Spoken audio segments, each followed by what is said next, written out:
Masih banyak mitos yang beredar seputar reksadana, mulai dari resiko yang tinggi hingga sulit untuk memulainya.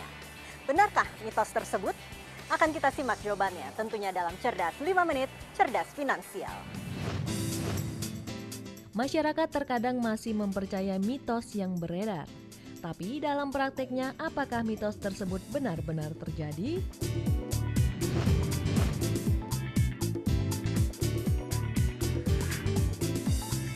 Saat ini sih saya belum, mungkin belum kepikir sampai situ aja. Kebetulan sih belum memiliki reksadana ya. Belum pernah main di reksadana, belum pernah punya.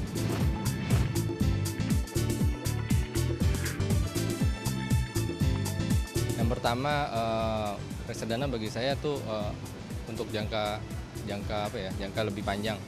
Jadi kurang lebih seperti hampir kayak deposito mungkin. Cuman menurut saya belum membutuhkan. Sebenarnya sih pengen beli reksadana, cuma saya belum tahu mau beli di mana dan masih ada beberapa hal sih yang saya belum ketahui tentang reksadana. Kalau reksadana sih saya tahu, udah pernah coba cari tahu juga, tapi memang waktunya aja belum sempat kali ya Mbak. Cuman keinginan nanti pengen punya reksadana sih bukan punya. Sejauh ini sih saya sih mengerti, tapi memang sosialisasinya mungkin belum terlalu banyak ya, jadi untuk detail dan resikonya saya belum tahu. Pemahaman yang benar dari setiap jenis investasi dapat memberikan manfaat bagi masyarakat. Dengan memahami jenis investasi yang dilakukan, masyarakat tidak perlu khawatir untuk menginvestasikan sebagian dari penghasilannya.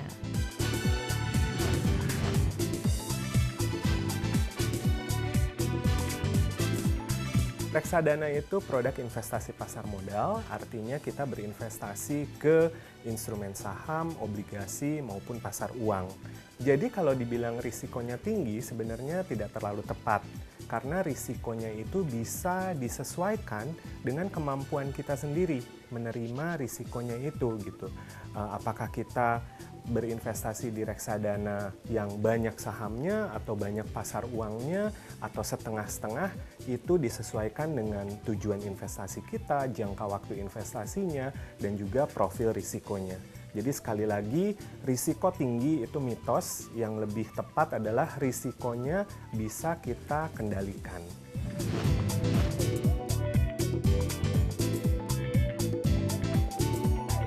Ini juga sebenarnya mitos gitu ya, karena kebalikannya justru reksadana itu lebih cocok untuk investor atau masyarakat yang punya keterbatasan pengetahuan di pasar modal gitu.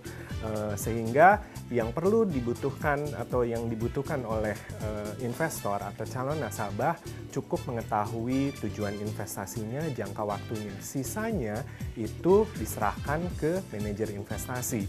Bagaimana manajer investasi akan memilih saham yang bagus, kapan harus menjual, kapan harus membeli, itu semua seolah-olah urusan fund manager, urusan manajer investasi. Jadi itu juga mitos kalau disebutkan untuk berinvestasi di reksadana kita harus jago, segala macam tahu mengenai pasar modal.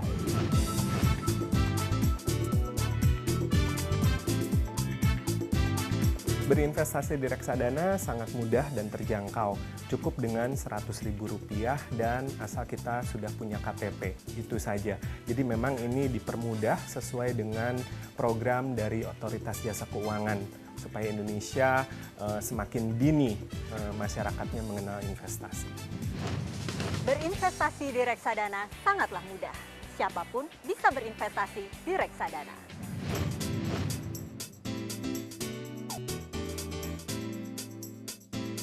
Kita bisa membeli reksadana melalui manajer investasinya itu sendiri atau melalui agennya. Agennya itu bisa berupa perbankan atau perusahaan sekuritas.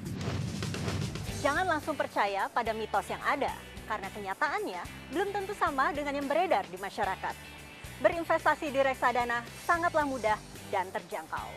Saya Chandra Dewi, Cerdas 5 Menit, Cerdas Finansial. Sampai jumpa. Dipersembahkan oleh